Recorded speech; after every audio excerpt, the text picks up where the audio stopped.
think if myself from 9 months ago could see me making this video off of this coffee product right here, he would be absolutely freaking out. Because 9 months ago, I was just a guy who had an idea of a coffee company in a college apartment, thinking that what if that was something? Now, after we've actually launched, we did $1,194 in 6 days and sold out completely of our launch inventory. And now I come to you about a month after that, where we are now already on our second restock. We have shakers available now, and we're starting to run paid advertising and work with influencers and really starting to truly grow into a legitimate business. And I'm gonna give you guys the whole breakdown from how I came up with the idea to finding the suppliers to actually launching it so that it can help you with your own business. This is my actual coffee product right here. Sorry about that glare. I'm in a different setup today. It is a functional protein coffee. That means it has lion's mane nootropics, protein, and high quality caffeine, all in one easy instant coffee package so you can take it anywhere, anytime. That's literally it. That's the entire product. That's how I sold about $1,200. So how did I actually come up with the idea? That's one of the biggest parts of starting and running your own business is actually, do you have fundamentally a solid idea? For me, it's pretty simple. I was always into health and fitness, therefore the protein and the lion's mane were two things I already was trying to focus on getting every single day. And I also am just a big coffee guy, and I was into all of like the Rise mushroom powder coffees. I was into the Everyday Dose. I was into the Javi protein coffees. What I started to do was ask my friends who they thought. I started to actually make my own batches in ready to drink bottles. I just emptied out old beer bottles, cleaned them out, and literally made my own batches of individual products, just kind of messing around with how to make a cold brew and how much protein. And I would literally start with just a protein coffee. The idea was a young adult male that worked in a busy city but cared about getting in his protein every day, and he wanted something that was going to help him get his protein in without any extra effort. That was the whole problem I was trying to solve. I started making those bottles, I gave them to my friends, and everyone thought it was a decent enough idea, but even then, it wasn't compelling enough. And someone gave me the idea to actually add in the nootropics that I was taking every day, and that made a lot of sense to me because I had my coffee every morning, I had my lion's mane supplement every morning, I had my protein shake every morning, and there was no way for me to get all three in just one simple serving. And the easiest way to get into that market was with instant coffee. Barriers to entry are far lower, and you can actually get into it a lot faster. So I made a couple test batches. I gave it to friends.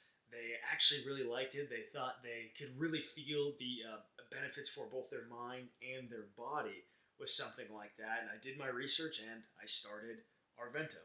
Nobody had really heard of a functional protein coffee, that being nootropics, protein, and high quality coffee all in one thing that still tasted good. That's a big part of Arvento, that if you're a coffee person, or even if you aren't, Arvento has a brown sugar and cinnamon flavor that people really, really like, and it feels like they're getting a premium coffee offering out of a shaker that doesn't actually taste like it has almost 10 grams of protein or that it has a whole serving of a nootropic supplement inside of it.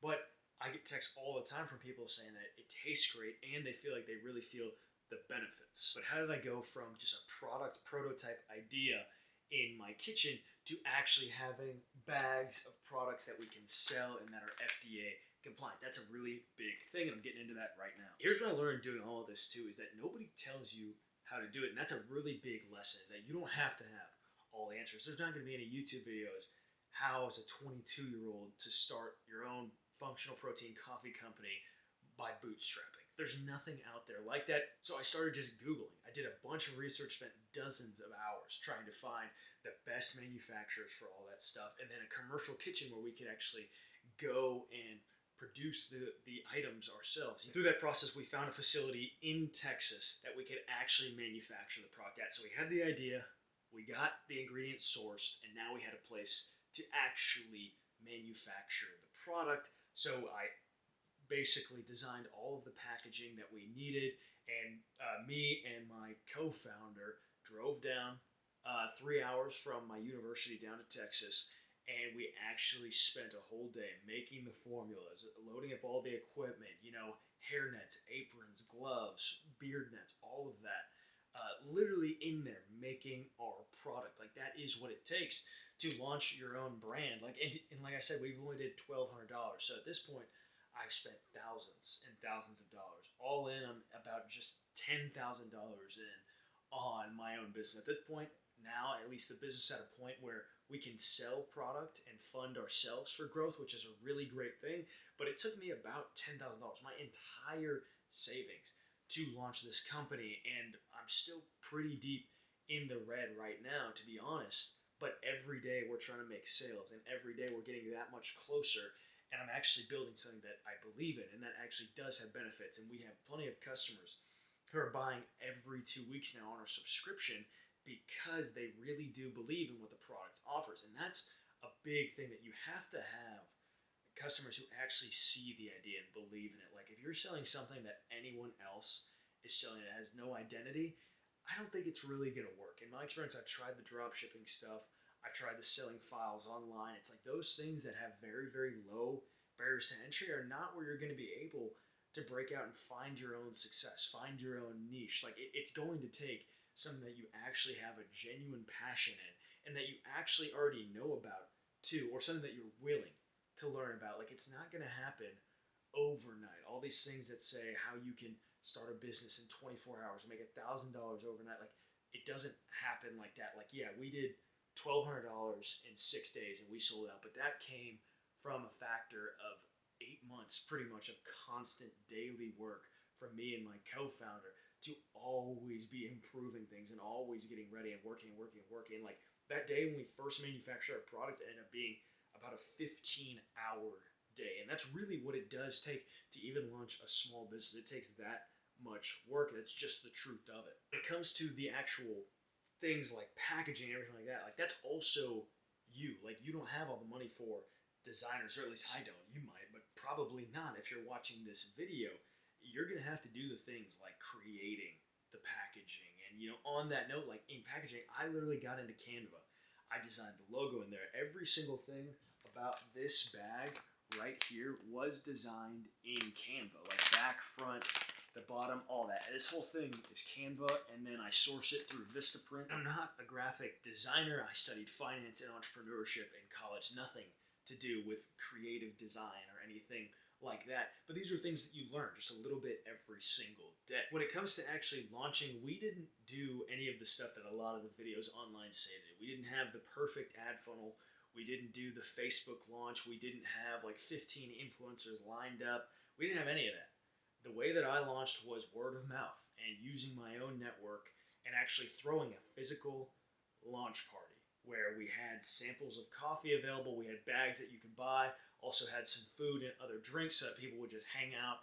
And it actually worked really, really well. As you can see here, the stats from our first actual launch day. And it really worked. It's really just getting out there in front of it and putting your face on it and saying, hey, this is my product. I think you should buy it because of X, Y, and Z. I would appreciate your support. Like that's why we sold out in 6 days. It's not because it was like some massive marketing effort online. We did almost nothing online. We have an Instagram account with like 200 followers right now where we post just still posts and a couple of Instagram reels. We didn't have any influencers at the time. Like this was just me and my co-founder just every day, like talking it up to people, letting people know what it is, making a proper good product. That's the biggest part of this breakdown, is being consistent and having a good product. So if we look at the website data for our actual first week of launch, we had in total 462 sessions, obviously $1,195 in sales, $1,195.14 in sales. We had 40 orders and we had about a 5% conversion rate. As you can see, we were officially sold out of all product on May 14th. We sold a little bit of merch on May 16th, which was cool. So I put in about $10,000, my entire savings, to start this. And that covered the initial idea phase all the way up through the actual launch product run.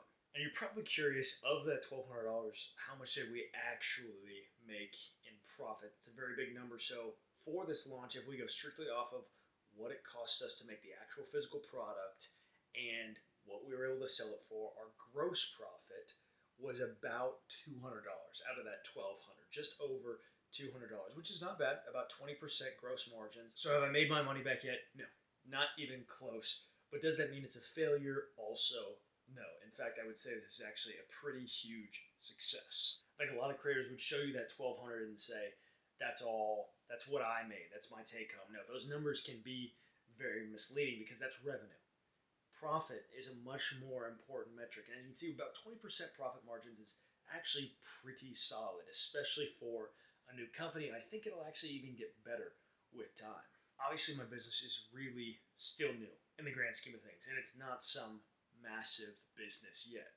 But there are a couple things that I feel qualified to give you advice on that I think will really make a difference for your entrepreneurship journey. The first thing is to do something that's realistic for you. Don't just follow what everyone's trying to do online, what the hottest trend is. Everyone loves the idea of passive income and automating your Facebook ads, your funnel, your drop shipping, everything. I think that idea is very interesting, but the truth is that it's going to be incredibly, incredibly difficult to run a successful business like that. The people who do that online, they are very, very good at it, and they actually probably make more money telling you about how to do it than they actually do from that business. You're going to be much more successful if you can do something that's maybe a little bit smaller in scope, something that's a lot more niche to you. Because technically, I do have an e-commerce business, but it's actually a real product. It's not drop shipped from China that anyone could just have. It's unique. It's my product. It's my packaging. Everything is designed from the ground up in a way that only I could truly know this product and this offering, and thus there's a lot less of a competitive market that I have to fight against. I'm looking at a couple instead of hundreds of thousands of people trying to sell the same thing from China. That niche is so unprofitable now, and there are so many middlemen along the way to where you'll never really make anything more than break even in most cases. I package every single order myself. I write all the thank you notes. I'm the one who has designed everything about this business. I ship it out every day. I did everything from the ideation to the fulfillment. And it's much more fulfilling to actually do it like that, where it's something I believe in too. And I think your product will actually come out far better if you're doing something that has you behind it. If you really are serious about running or starting your own business, then do something that's realistic for you to start with.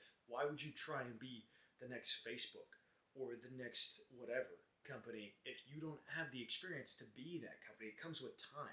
None of those companies just started like that.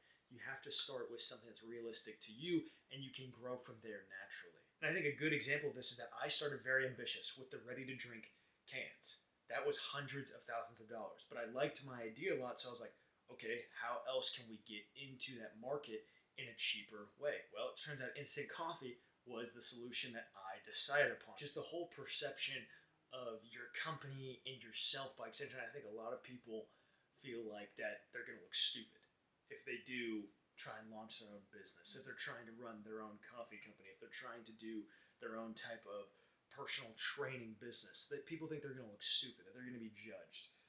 Don't be afraid of looking stupid. It doesn't matter. People don't care about you nearly as much as you actually think. Everyone has their own life going on with their own set of challenges, their own goals, ambitions, desires, all of that stuff in their own life. On a lot of my old business ideas, I always kept it in secret because I thought people would think it's weird what I was doing.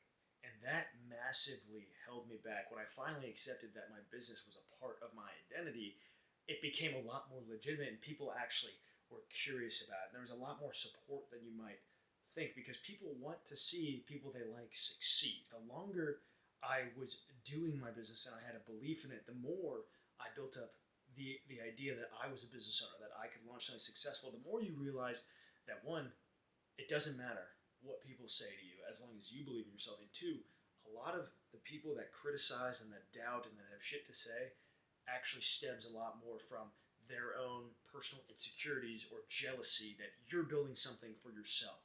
And deep down, I think a lot of people wish that they had the balls and the ability to take on that risk and do something for themselves. My real truth is that if you're launching your business, people will be supportive. You need to talk about it. You have to tell people. And so what? If you fail, life goes on. It doesn't matter. It's not going to be a linear process of getting from your idea to when you actually launch to even running the business now. It's not linear. It's not like we get one sale every day. Some days we have 3 sales. Other days we have 0 sales. Like right now, it's still in that point of trying to get it off the ground. But I have a belief that it can be something.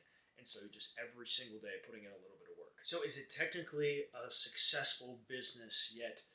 By my definition, no. Yes, it was a very successful launch, but I still want to make my money back. I still want to be profitable. I want to start paying myself from this. Currently taking in absolutely $0. Every single dollar I make is going right back in. So by that metric, no, not yet. Successful. It's not Lambos and yachts. $1,200 in 6 days, sold out. It's great for a title, but the truth is that it's very hard, and it requires a bunch of work, a bunch of work.